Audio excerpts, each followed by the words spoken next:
Okay, we're now going to jump ahead to just a little bit to after the Civil War, all right? We're talking about the late 1800s, early 1900s in Texas. The Teeks list a lot of stuff. To me, a bunch of random things, a bunch of random people, not to say they're not important people, but sometimes it's hard to see the connections between all those people. A bunch of random events. I don't think you're going to get asked about most of that stuff. I do think that you'll get asked, probably, if you get asked the question about this, that it'll be about one of three things. And it's going to be about the cattle industry, it's going to be about the oil industry, and relations with Native Americans. I think those are the three issues that you should remember. And that's what we're going to focus on in here. Okay? So we're going to focus first on cattle and the cattle industry. On the cattle industry. Now, you've seen probably, I know I've seen, maybe you've seen, but cattle drives, right? You've seen cattle drives on movies and TV, and it's really iconic, right? There's this kind of mythology about it.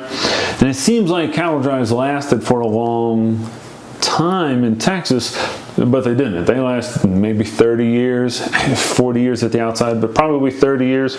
So we're really talking about after the Civil War, let's say 1866 to let's say 1896, okay?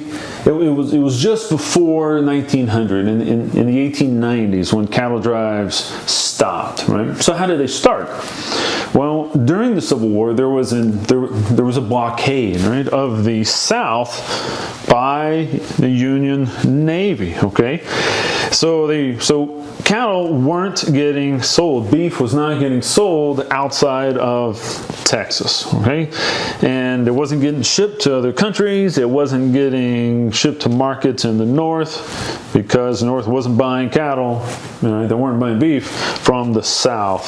So for several years, for those 4 or 5 years, for several years, Longhorns cattle just roamed freely across Texas, right? This was largely uninhabited, at least by white people, by settlers, right? I mean, there were Native Americans here, of course, but towns and things like that, and there weren't fences, so it was kind of open country. We're talking about Panhandle down to South Texas, not over here, Big Bend, not there, not here in the piney woods and the forest in East Texas, but this area, right here in the middle of the state, down to the southern part of the state. Cattle just roamed freely for those few years, right? Because they couldn't export them. Well, after the Civil War ended, there was this demand for beef, for Texas beef.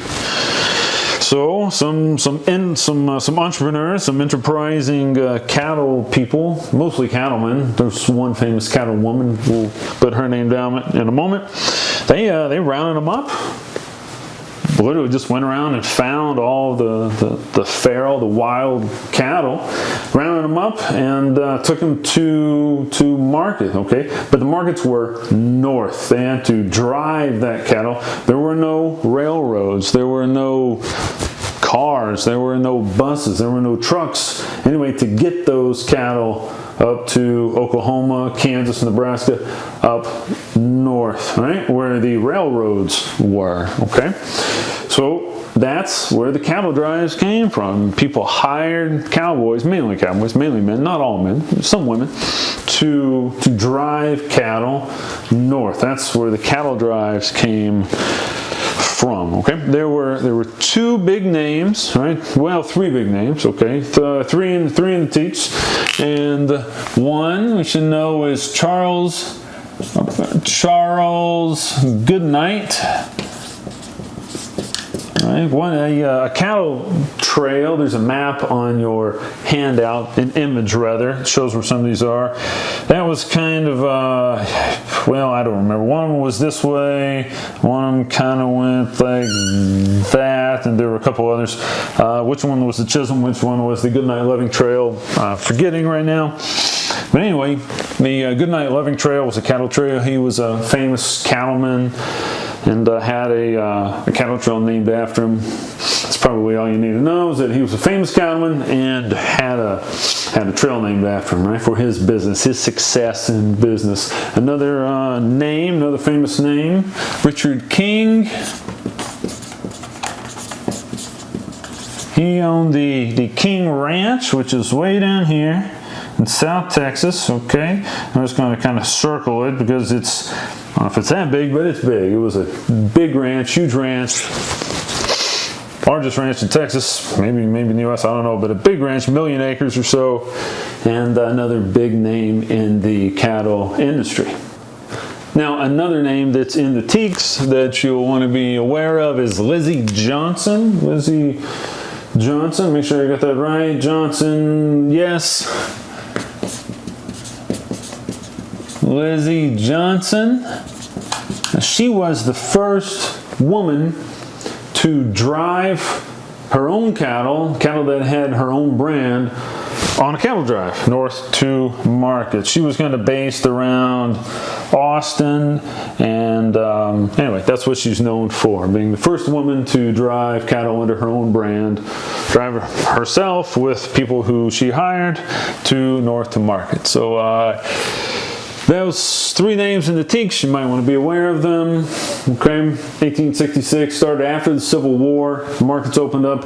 Why did it close? Okay, 1896. Why was that the case? Well, it was a couple reasons, but one big reason was barbed wire. Right, Joseph Glidden, he invented barbed wire in 1874, and so in 1874, ranchers could, well, starting then anyway, ranchers could fence off their land. And so while this land was largely open, right, in 1866, by 1896, it was, or right around there, it was not largely open anymore, right?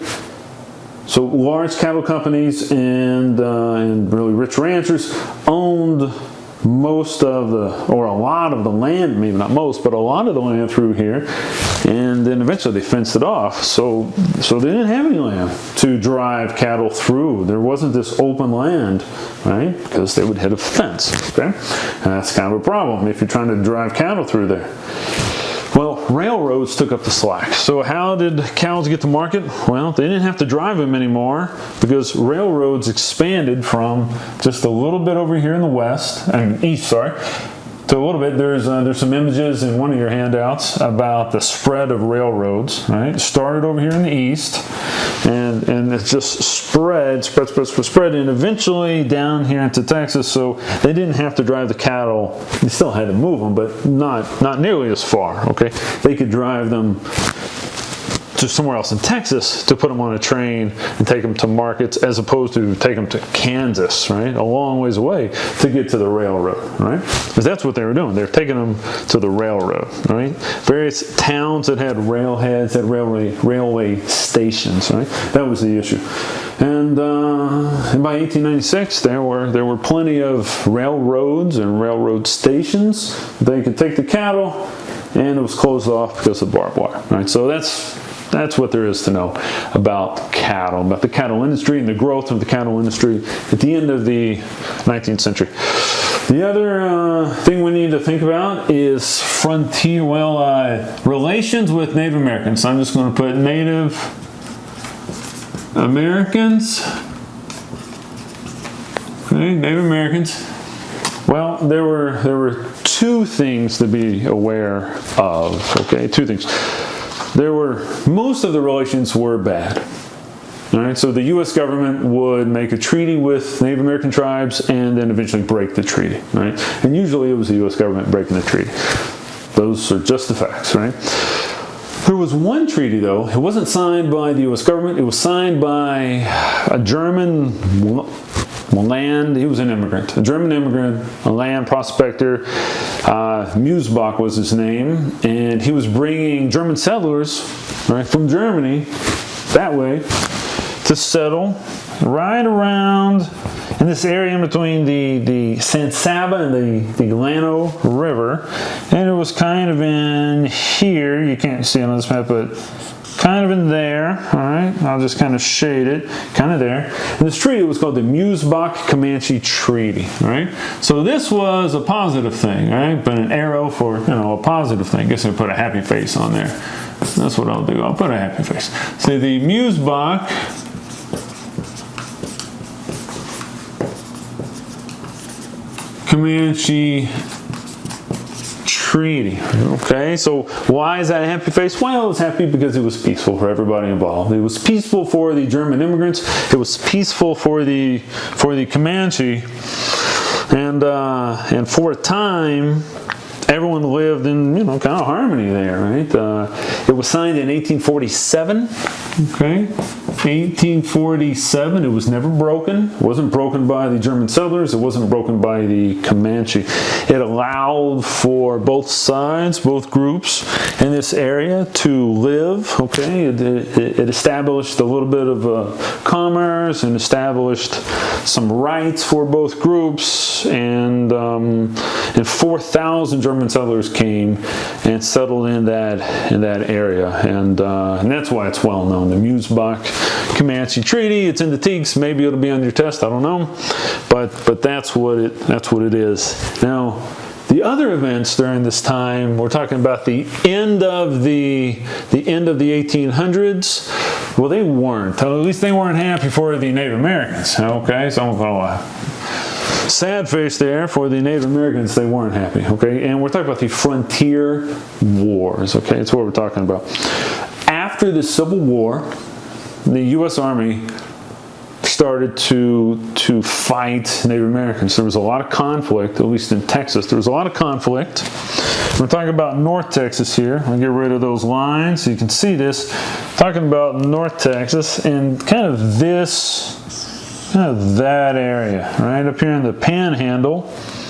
And eventually, there were some details that you're not going to get asked about, but eventually U.S. Army troops fought Native American tribes, warriors from a variety of different groups, from Kiowa and Comanche and Cheyenne and Arapaho, a number of different groups.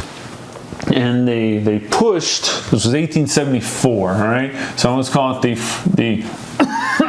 well, it's the Frontier Wars, but it's the Red River War is what it was called, 1874, okay? 1874, and they were trying to push Native Americans out of Texas, right? Well, at least up here, entirely, and into Oklahoma. Okay, it became policy by the U.S. government eventually to force Native Americans to live on reservations, and this was one effort to push Native Americans into Oklahoma, and there were reservations in Oklahoma. Anyway, we don't have to get into the politics of that. Of Native American relocation, right? Their forced removal, okay? But it really shaped Texas, right? It really shaped Texas. So let's think of the year, okay? 1874, here, 1866. What was another reason why all these cattle, going back to cattle, because there's a connection here, all these cattle could just go north right through there? Well, by 1874, all the Native Americans have been pushed out, right? Now, so let's not worry about the Comanche and the Musbach Treaty. That one, the details you're not going to get asked about. Were they pushed out? You're not going to get asked about that. Don't worry about that. But just right around, just to the left of that, right? Just to the west. And up here, all the Native Americans have been pushed out. Well, on the empty space. But those cattle right on through. Okay, so there is a connection there. Okay, so hopefully you'll see that. And one other tactic that's in the Texes that had to do with moving Native Americans out of Texas was that the government would hire, you've probably seen this in the movies, Dances with Wolves comes to mind, right, where Costner sees all the buffalo and they're all killed, right?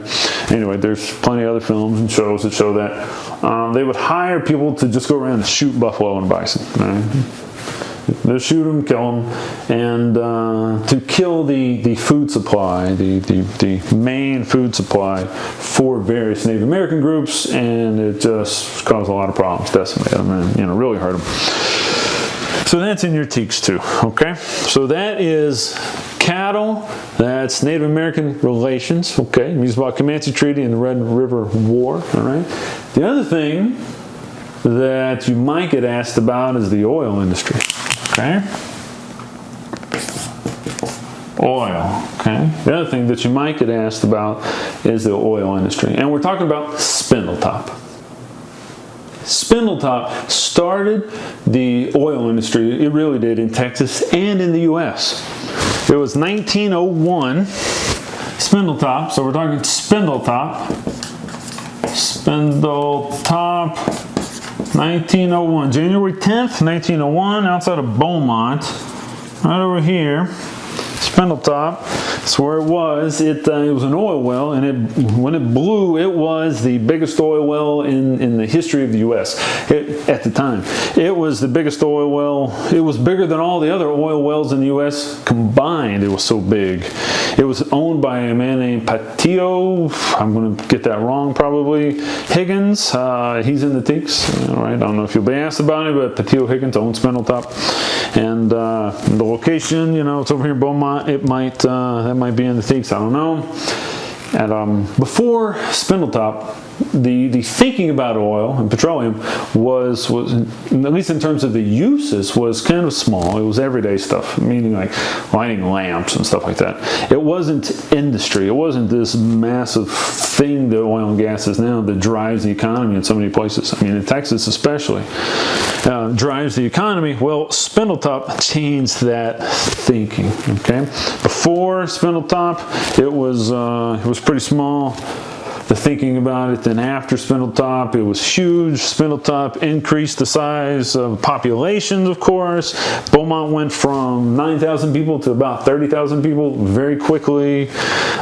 Houston Ship Channel was built or dug or established in 1914, so not too long after that, of course, and this area just became this huge oil and gas center, right?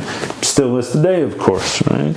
Still is today, and all that started with Spindletop, okay? And that's probably what you need to know if if you're going to get asked about that. The effect of Spindletop on the economy. It helped the auto industry, right? Because now there's all this oil for refining into gasoline that didn't exist before, but it exists now. Not too long after that, Henry Ford's building lots and lots up here in Michigan. He's building lots and lots of automobiles and GM and so forth. So it drove the auto industry. It drove eventually all kinds of industries, right? It all started with Spindletop. Okay, so these are the three big areas that you ought to keep in mind for your test. Cattle, Native Americans, and oil and Spindletop, and these are the details that are listed in the teak. So keep those things in mind, and hopefully it'll help you.